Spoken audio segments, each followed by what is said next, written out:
Ahora, ya sobre el césped del jardín delantero del Overlook, entre la calzada circular para coches y la terraza, Dennis se dejó ganar por el pánico y empezó a correr torpemente con sus raquetas para la nieve, ya sin atreverse a mirar hacia atrás. Cada vez más inclinado hacia adelante, con los brazos extendidos ante él como un ciego que tanteara los obstáculos. La capucha se le había caído y dejaba al descubierto la cara de un blanco enfermizo, pastoso, que en las mejillas dejaba lugar a rojas manchas afiebradas, los ojos desorbitados por el terror. Ahora ya estaba muy cerca de la terraza. Tras él, de pronto oyó un crujido áspero de la nieve. En el momento en que algo saltaba, cayó sobre él los escalones de la terraza, gritando sin emitir ningún ruido alguno, y trepó a gatas mientras las raquetas se sacudían ruidosamente tras él. En el aire resonó un ruido sibilante y Dennis sintió un repentino dolor en la pierna, ruido de tela que se desgarra, algo más que tal vez estuviera, que tenía que estar únicamente en su mente. Un bramido, un rugido colérico. Olor de sangre y de arbustos.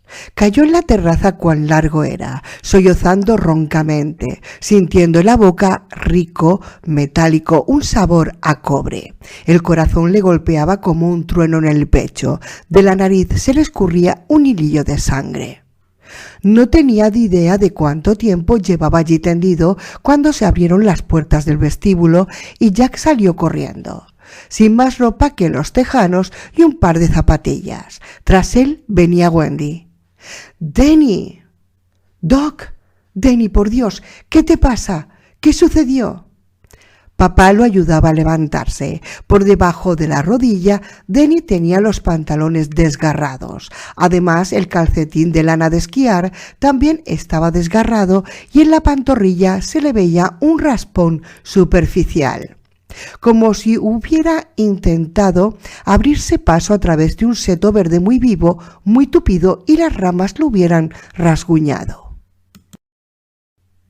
El chico miró por encima del hombro. Allá lejos en el parque, pasando el campo de golf, se veían varias formas imprecisas, cubiertas de nieve, los animales del seto, entre ellos y la zona infantil, entre ellos y el camino. Las piernas se le aflojaron. Jack lo recogió y Denny empezó a llorar. Denny les había contado todo, salvo lo que le sucedió cuando la nieve le dejó bloqueada la entrada del tubo de cemento. Eso no pudo obligarse a relatarlo. Tampoco sabía con qué palabras expresar la insidiosa, lánguida sensación de terror que lo había invadido cuando oyó que las hojas secas empezaban a crujir, furtivamente, en la fría oscuridad.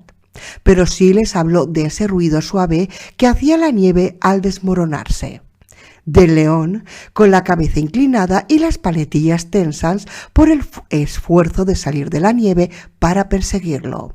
Hasta les contó que hacia el final el conejo había vuelto la cabeza para vigilarlo.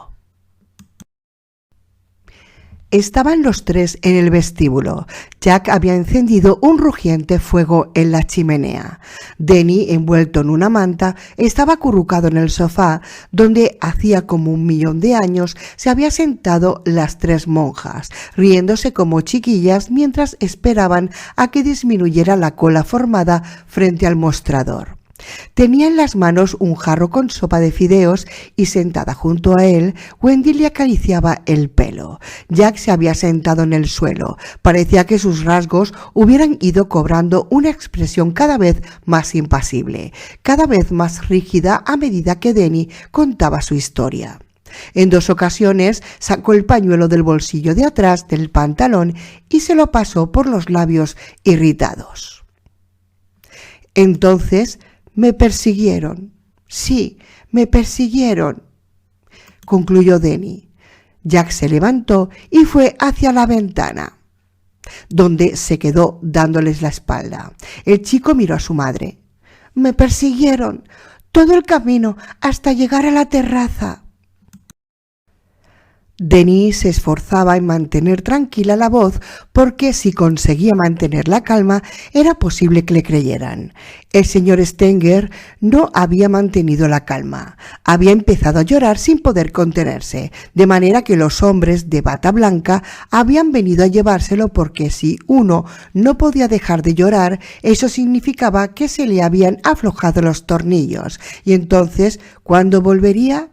Nadie lo sabe. El anorak, los pantalones para la nieve y las raquetas estaban sobre el felpudo que había del lado de dentro de la puerta doble. No quiero llorar, no me dejaré llorar. Tal vez eso podría, pensó. Lo que no podía era dejar de temblar. Se quedó mirando al fuego, esperando a que su papá dijera algo. Las largas llamas amarillas danzaban en el hueco de piedra del hogar. Una piña estalló ruidosamente y las chispas subieron por la chimenea. Denny, ven aquí. Jack se dio la vuelta. Su rostro seguía teniendo esa expresión mortalmente atormentada que a Denny no le gustó al mirarla. Jack, quiero que el chico venga un momento aquí, nada más. Denny se bajó del sofá y se acercó a su padre. Buen chico. Ahora, dime qué ves. Antes de haber llegado a la ventana, Denny ya sabía lo que iba a ver. Más allá de la maraña de huellas de botas, trineo y raquetas para la nieve que señalaba la zona donde solía salir a jugar, la nieve que cubría el parque del Overlook descendía lentamente hacia el jardín ornamental y la zona infantil. En su blancura no había más que dos series de pisadas, una que iban en línea recta desde la terraza hasta la zona infantil y la otra una larga línea sinuosa que regresaba. Nada más que mis huellas, papito, pero... ¿Y con los setos? ¿Qué pasa, Denny? A Denny empezaron a temblarle los labios.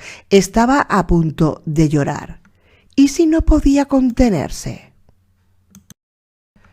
No lloraré, no lloraré, no lloraré. Están todos cubiertos de nieve, susurró el chico. Pero, papito, ¿qué? No alcancé a oírte. Jack, ¿qué haces? ¿Estás haciéndole un examen? ¿No ves que no se siente bien, que está...? ¡Cállate! A ver, Denny. Pero me rasguñaron, papá, en la pierna. Ese raspón en la pierna debes de habértelo hecho con la nieve congelada. Con el rostro pálido y colérico, Wendy se interpuso entre ellos. ¿Qué quieres obligarle a hacer?, preguntó. ¿A confesar un asesinato? ¿Qué demonios te pasa? Pareció que algo quebrara la extraña mirada fija de los ojos de Jack. Quiero ayudarle a encontrar la diferencia entre algo real y algo que es solamente una alucinación, nada más. Se puso en cuclillas junto al chico para mirarlo desde su altura y lo abrazó con fuerza. Denny, eso no sucedió en realidad. ¿Entiendes? Fue como uno de esos trances que tienes a veces y nada más. Pero, papito, ¿quedan? Yo no me corté la pierna con la nieve. La nieve no tiene costra. Es toda nieve en polvo. Si ni siquiera se pega lo suficiente para hacer bolas. ¿Te acuerdas desde cuando quisimos hacer bolas de nieve no pudimos? Sintió que su padre volvía a ponerse tenso, a la defensiva. Entonces, en los escalones de la terraza, Denny se apartó de él. Súbitamente, entendía. Todo se le había aclarado mentalmente en un relámpago, como se le revelaba a veces las cosas, como le había sucedido con la mujer aquella que quería estar en los pantalones del hombre gris. Miró a su padre con ojos muy abiertos. «Tú sabes algo, sabes que digo la verdad», balbuceó horrorizado. Denny, la cara de Jack se crispó. «Tú lo sabes porque viste...» El ruido de la palma de Jack al abofetear la mejilla del chico fue sordo. Nada espectacular. Mientras la cabeza de Denny rebotaba hacia atrás, la huella de los dedos ya empezaba a enrojecerse como una marca de ganado. Wendy dejó escapar un gemido. Durante un momento los tres se quedaron inmóviles y después Jack tomó del brazo a su hijo. «Denny, discúlpame, ¿estás bien, Doc?» «¡Le pegaste, bestia!», gritó Wendy. «¡Oh, pero qué bestia repugnante eres!». Lo cogió del otro brazo y durante un momento Denny se debatió entre los dos. «Por favor, dejad de tironearme», clamó el chico, y era tal la angustia de su voz que los dos lo soltaron, y entonces las lágrimas lo inundaron y Denny se desplomó, llorando entre el sofá y la ventana, mientras sus padres lo miraban impotentes, como dos niños podrían mirar el juguete que han roto mientras discutían furiosamente a quién pertenecía.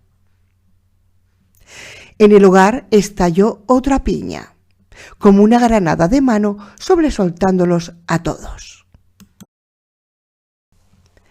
Wendy le dio una aspirina para niños y Jack lo deslizó, sin que el chico protestara, entre las sábanas de su catre. En un abrir y cerrar de ojos, Denny se quedó dormido, con el pulgar en la boca. «Eso no me gusta», observó Wendy. «Es una regresión». Jack no le contestó. Ella lo miraba serenamente, sin enojo, sin sonreír tampoco. «¿Quieres que me disculpe por haberte llamado bestia? Está bien, discúlpame. Lo siento, pero de todas maneras no deberías haberle pegado». «Ya lo sé», masculló Jack. «Bien que lo sé. No sé qué demonios me pasó». «Pero prometiste que nunca volverías a pegarle». Él la miró con furia y después la furia también se desmoronó. De pronto, con horror y compasión, Wendy vio cómo se sentía Jack cuando fuera viejo. Nunca lo había visto con ese aspecto. ¿Con qué aspecto? Derrotado. Se respondió ella misma. Parece derrotado. «Siempre pensé que era capaz de cumplir una promesa», murmuró Jack. Wendy se le acercó y le apoyó la mano en el brazo. «Bueno, ya pasó, pero cuando venga el guardabosques a buscarnos, le diremos que queremos bajar todos. ¿De acuerdo?» «De acuerdo», asintió Jack, y en ese momento, por lo menos, lo sentía así, como siempre había sentido así las mañanas siguientes al mirar en el espejo del cuarto de baño su cara pálida y ojerosa. «Voy a terminar con esto, lo voy a cortar de una vez por todas». Pero a la mañana le seguía la tarde y por las tardes se sentía un poco mejor. Y a la tarde seguía la noche. Como había dicho algún gran pensador del siglo XX, la noche debe caer. Jack se encontró deseando que Wendy le preguntara por los animales del seto y que le preguntara a qué se refería a Denny. Al decir «tú sabes por qué viste», si se lo preguntaba, se lo contaría todo. Todo, lo de los animales, lo de la mujer en la habitación, incluso lo de la manguera para incendios que le había parecido ver cambiada de posición. Pero, ¿dónde debía detenerse la confesión? ¿Podía contarle a Wendy que había tirado el magneto y que si no hubiera sido por eso ya podrían estar todos en Sidewinder? Pero lo que le preguntó ella fue: «¿Quieres una taza de té?» «Sí, una taza de té me vendría bien». Wendy fue hacia la puerta y allí se detuvo, frotándose los antebrazos por encima del suéter. «La culpa es tanto mía como tuya», comentó. «¿Qué estábamos haciendo mientras él tenía semejante sueño o lo que fuera?» «Wendy». «Estábamos durmiendo», continuó ella, «dormidos como una pareja de adolescentes que acababan de rascarse a gusto». «Déjalo», protestó ya pasó». «No, no pasó», respondió Wendy mirándolo con una sonrisa extraña, excitante. Salió para preparar el té, dejando a Jack a cargo del hijo de ambos. 36. El ascensor. Jack se despertó de su sueño superficial e inquieto, en el que formas enormes e imprecisas le perseguían a través de interminables campos cubiertos de nieve hacia algo que, primero, le pareció otro sueño, una oscuridad llena de un súbito estrépito de ruidos mecánicos, golpeteos, chirridos, murmullos, tintineos y crujidos. Solo cuando Wendy, junto a él, se sentó en la cama, comprendió que no era un sueño. ¿Qué es eso? Fría como de mármol, la mano de ella le cogió la muñeca. Jack dominó el impulso de quitársela de encima. ¿Cómo diablos iba a saber él qué era? El reloj luminoso que tenían sobre la mesita de noche marcaba las 12:05. Otra vez el murmullo, sonoro y continuo, casi sin variación, seguido por un choque metálico al cesar el murmullo, un ruido seco, un golpe sordo. Después volvió a empezar el murmullo. Era el ascensor. Denny también se había sentado. «¿Papá? ¿Papito?» La voz soñolienta y asustada. «Estoy aquí, Doc», respondió Jack. «Vente a nuestra cama. Mami también está despierta». Las sábanas crujieron mientras el chico se metía en la cama entre ellos. «Es el ascensor», susurró. «Eso mismo», asintió Jack. «No es más que el ascensor». «¿Qué quieres decir con que no es más que el ascensor?», lo apremió Wendy, con un gélido filo de histeria en la voz. «Es medianoche. ¿Quién lo puso en marcha?» Clic, clac. Ahora se oía por encima de ellos el traqueteo de la puerta al correrse, el golpe de las puertas que se abrían y se cerraban. Después de nuevo el murmullo del motor y de los cables. Denny empezó a lloriquear. Jack sacó los pies de la cama, los apoyó en el suelo. «Probablemente sea un cortocircuito, lo comprobaré». «Jack, no salgas de esta habitación». «No seas estúpida, que es mi trabajo». Jack se fundó en la bata. Un momento después, Wendy también salía de la cama, con Denny en brazos. «Nosotros también vamos». «Wendy». «¿Qué pasa?», preguntó sobriamente. «¿Qué pasa?». Esta vez, en vez de contestar, ya dio la vuelta para ocultar su expresión tensa y colérica. Parado en la puerta, se ató el cinturón de la bata. Después abrió la puerta y salió a la oscuridad del pasillo. Wendy vaciló un momento y en realidad fue Denny quien empezó a moverse. Rápidamente ella lo alcanzó y los dos salieron juntos. Jack no se había preocupado en encender las luces. Wendy buscó a tientas la llave que accionaba las 4 luces colocadas en el techo del pasillo que conducía al corredor principal. Delante de ellos, Jack daba la vuelta hacia el corredor. Esta vez fue Denny el que encontró la llave y encendió las luces. El pasillo que conducía a la escalera y al hueco del ascensor se iluminó. Jack estaba parado, inmóvil, frente a la puerta cerrada del ascensor. Con el desteñido albornoz escocés y las chinelas de piel marrón con el tacón gastado, el pelo todo enredado por la almohada y sus mechones pajizos, parecía un absurdo Hamlet del siglo XX, una figura indecisa, tan hipnotizada por el precipitarse de la tragedia que era incapaz de desviar su curso o alterarlo de alguna manera.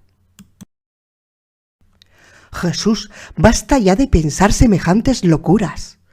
En su mano, la mano de Denny, se había crispado dolorosamente. El niño la miraba con atención, con expresión tensa y angustiada. Wendy comprendió que había estado siguiendo el hilo de sus pensamientos.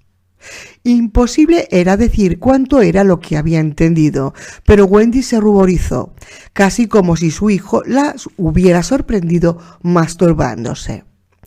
«Vamos», le dijo, y los dos fueron por el pasillo hacia donde estaba Jack.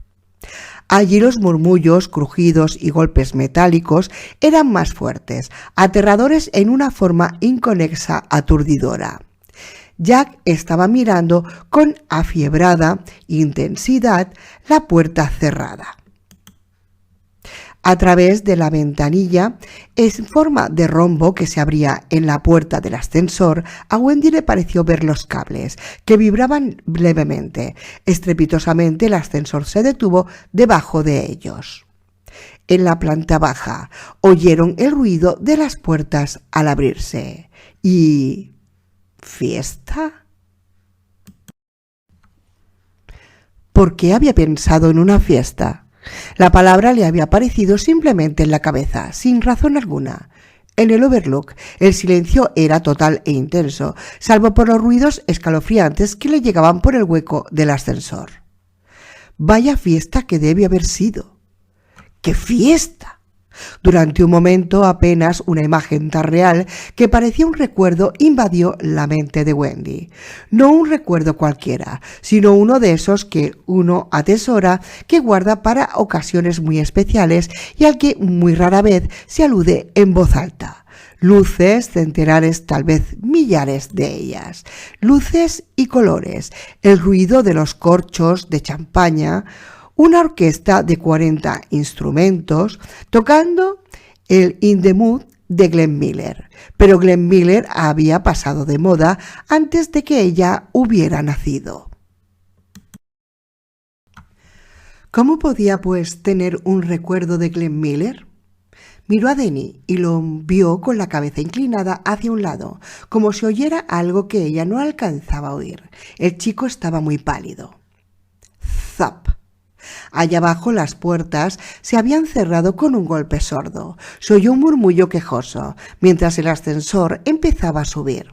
Wendy vio a través de la ventanilla en forma de rombo primero el motor alojado en la parte alta de la caja del ascensor, después a través de los rombos adicionales que dibujaba el bronce de las puertas corredizas el interior de la caja.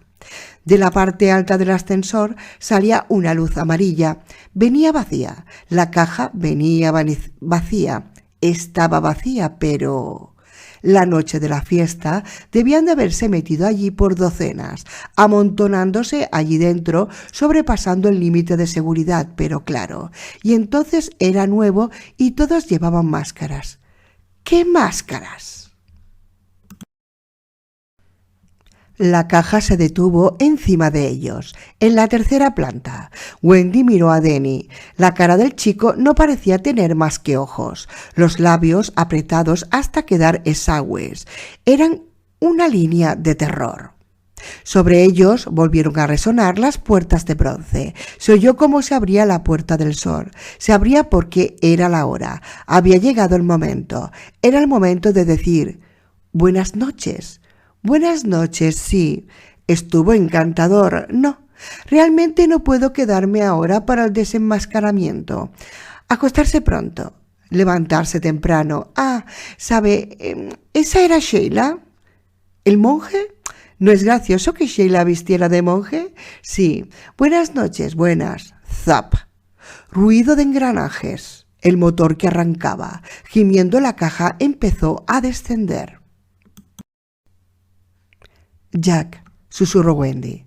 ¿Qué es esto? ¿Qué le pasa? Un cortocircuito, reiteró él. Su rostro parecía de madera. Ya te dije que era un cortocircuito. Pero yo oigo como si tuviera voces dentro de la cabeza, gimió Wendy. ¿Qué es lo que pasa? ¿Qué es todo esto? Siento que voy a volverme loca.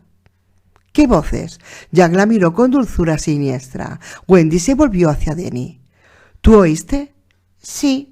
El chico asintió lentamente con la cabeza.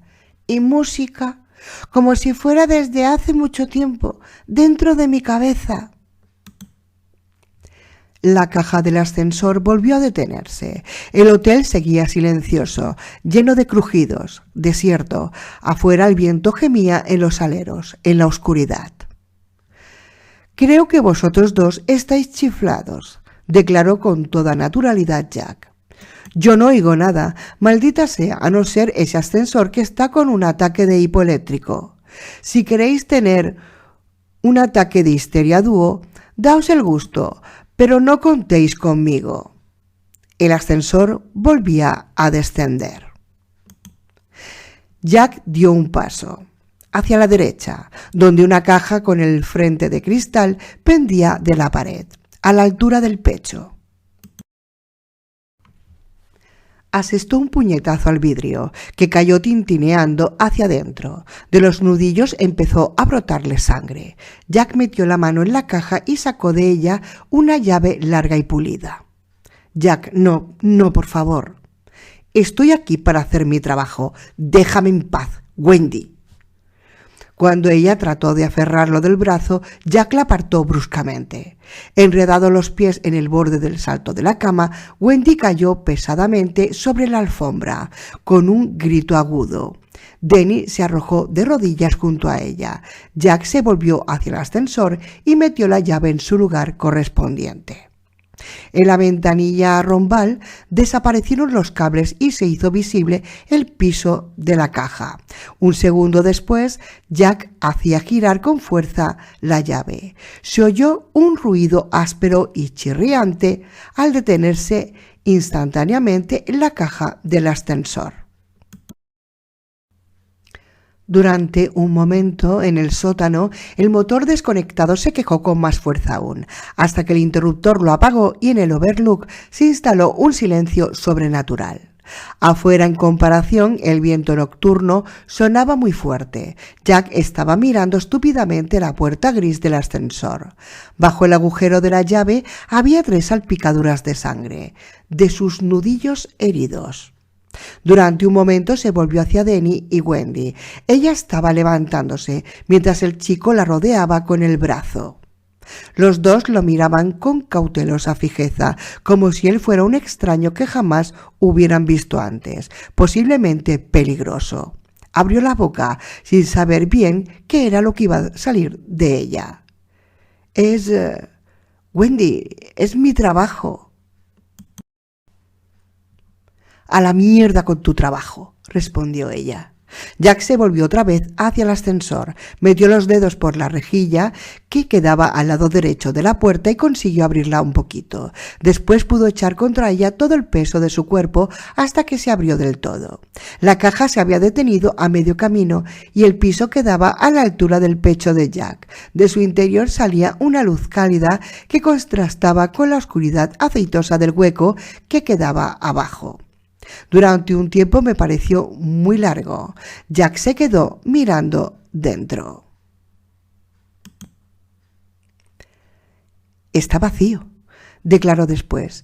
«Es un cortocircuito, lo que yo te dije». Introdujo los dedos en la rendija que había detrás de la puerta para correrla y empezó a tirar de ella. Pero, con fuerza sorprendente, la mano de Wendy lo sujetó por el hombro para apartarlo. «Wendy», gritó él, pero su mujer ya se había afirmado en el borde del piso, subiéndose lo bastante como para poder mirar hacia adentro. Después, con un esfuerzo convulsivo de los músculos del hombro y del vientre, trató de entrar en la caja. Durante un momento pareció que no lo conseguiría. Sus pies aletearon sobre la negrura del hueco. Una chinela rosada se le cayó y se perdió de vista en la oscuridad. «Mami», chilló Denny. Después Wendy estuvo arriba con las mejillas arrebatadas, la frente pálida y brillante como una lámpara de alcohol. «¿Y esto, Jack? ¿Es esto un cortocircuito?» Arrojó algo y súbitamente el corredor se llenó de confeti rojo, blanco, amarillo, azul. «¿Y esto?» Un gallardete de papel verde descolorido por el tiempo hasta quedar de color pastel. «¿Y esto?» Su mano arrojó hacia afuera algo que pareció inmóvil sobre la jungla azul y negra de la alfombra, un antifaz de seda, espolvoreado de lentejuelas en las sienes. «¿A ti eso te parece un cortocircuito, Jack?» La voz de Wendy era un alarido. Jack se apartó con paso lento, sacudiendo lentamente la cabeza. Desde la alfombra salpicada de confeti, el antifaz miraba inexpresivamente hacia el techo. 37. El salón de baile. Era el 1 de diciembre. Denny estaba en el salón de baile del ala este y se había subido a un alto sillón tapizado, de respaldo de orejas, para mirar el reloj que, protegido por un fanal de cristal, ocupaba el lugar de honor en la ornamentada repisa de la chimenea, flanqueado por 2 grandes elefantes de marfil. El niño esperaba casi que los elefantes empezaran a moverse e intentaran ensartarlo con los colmillos, pero siguieron inmóviles. Los elefantes eran seguros. Desde la noche que había sucedido lo del ascensor, Denny había dividido todas las cosas del Overlook en 2 categorías: el ascensor, el sótano, la zona infantil, la habitación 213 y la suite presidencial eran lugares peligrosos. Los cuartos de ellos, el vestíbulo y la terraza eran seguros. Aparentemente el salón de baile también. Los elefantes sí, en todo caso. De otros lugares, Denny no tenía la certeza, de manera que por principio los evitaba. Miró el reloj cobijado bajo el fanal. Lo tenían bajo vidrio porque tenía todas las ruedecillas, engranajes y resortes al descubierto. Alrededor del mecanismo, exteriormente, corría una especie de raíl cromado o de acero, y directamente bajo la esfera del reloj había un pequeño eje con un engranaje en cada extremo. Las manecillas del reloj estaban detenidas a las 11:15, y aunque no sabía los números romanos, por la posición de las agujas, Denny podía adivinar a qué hora se había parado el reloj, situado sobre su base de terciopelo. Delante y ligeramente deformada por la curva del fanal, había una llavecita de plata bellamente labrada. El chico se imaginaba que el reloj sería una de las cosas que él no debía tocar, lo mismo que el juego de atizadores de bronce que se guardaban junto a la chimenea del vestíbulo o el enorme armario para la porcelana, al fondo del comedor. Dentro de él se elevó de pronto una sensación de injusticia. Lo invadió un impulso de colérica rebelión. ¿Y qué me importa lo que no tengo que tocar y no me importa lo que tengo que tocar nada? ¿Acaso no me tocaron? ¿No jugaron conmigo? Claro que sí, y sin haber puesto ningún cuidado especial en no romperlo tampoco. Denny tendió las manos, cogió el fanal de cristal, lo levantó y lo puso a un lado. Durante un momento dejó que un dedo se paseara por el mecanismo. La yema del índice se detuvo en los dientes de los engranajes. Acarició las ruedecillas. Cogió la llavecita de plata, que habría sido incómoda por lo pequeña, para la mano de un adulto, pero que se adaptaba perfectamente a sus dedos. La insertó en el agujero que había en el centro de la esfera. La llave quedó encajada con un clic, más bien una sensación táctil que sonora. Se le daba cuerda hacia la derecha, naturalmente, en el sentido de las agujas del reloj. Denny hizo girar la llavecita hasta que encontró resistencia y después la retiró. El reloj empezó a latir. Las ruedecillas giraron. Una gran rueda catalina se movía en semicírculos hacia adelante y hacia atrás. Las manecillas avanzaban. Si uno mantenía la cabeza perfectamente inmóvil y los ojos bien abiertos, se veía cómo el minutero marcaba con su acostumbrada lentitud hacia la próxima reunión de ambas agujas, dentro de 45 minutos, en el 22. Y la muerte roja imperaba sobre ellos. Denny frunció el ceño y sacudió la cabeza para librarse de la idea que para él no tenía significado ni connotación alguna. Volvió a encender el índice y empujó el minutero hasta hacerlo llegar a la hora, con curiosidad por ver lo que sucedería. Evidentemente no era un reloj de cuco, pero ese raíl de acero tenía que servir para algo. Resonó una breve serie de clics metálicos y después el reloj empezó a entonar, en un campanilleo, el vals del Danubio Azul de Strauss. empezó a desenvolverse un prieto rollo de tela de no más de 4 centímetros de ancho, mientras una serie de martillos diminutos se levantaban y caían rítmicamente. Desde atrás de la esfera del reloj aparecieron dos figuritas deslizándose por el raíl de acero, dos danzarines de ballet. A la izquierda, una muchacha con falda vaporosa y medias blancas. A la derecha, un muchacho con ajustada malla de baile negra y zapatillas de ballet. Con las manos formaban un arco por encima de la cabeza. Los dos se reunieron en el centro, frente al número 4.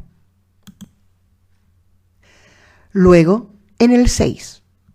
Denny advirtió que en los costados, debajo de las axilas, los muñequitos tenían unos surcos muy pequeños. En esos surcos insertó el pequeño eje y volvió a percibir un clic. Los engranajes que había en los extremos del eje empezaron a girar mientras seguía tintineando el Danubio azul.